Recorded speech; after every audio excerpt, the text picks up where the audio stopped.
When will lawmakers enforce a new and improved funding model for public schools? That's what experts have really been asking for years, and efforts towards reform are heating up as 2020 now comes to a close.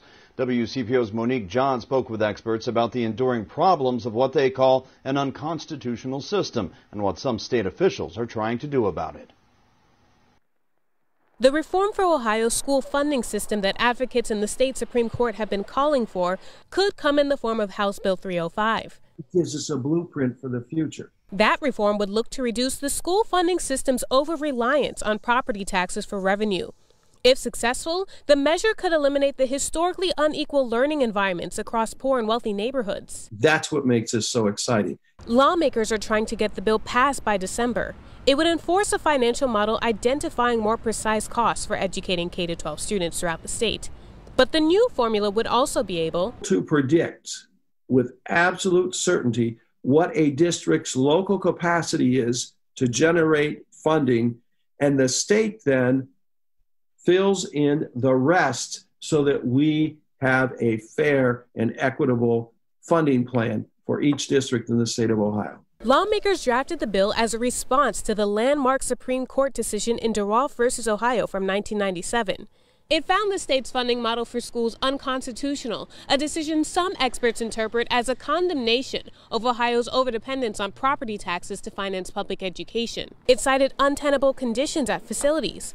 Plus, the system wasn't and still isn't based on real specified costs to educate children. Right now, we really don't have a formula. The formula doesn't really allocate enough dollars for us. And, you know, Cincinnati is considered a wealthy district.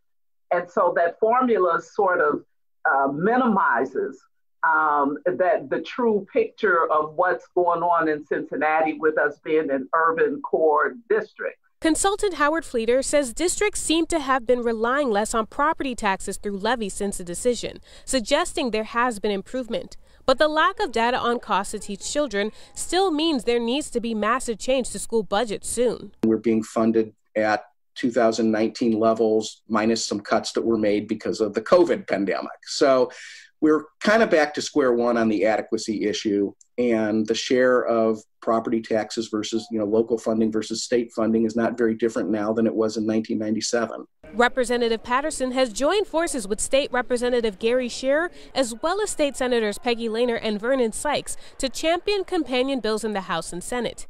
The Senate bill is to be introduced in the upcoming days. This is critically important. This is important for our kids. It's important for their future. It's important for Ohio's future that we get this right. Our most precious natural resource is our students. And if we really believe in the future of Ohio, we have to invest in our students today. Monique John, WCPO 9 News.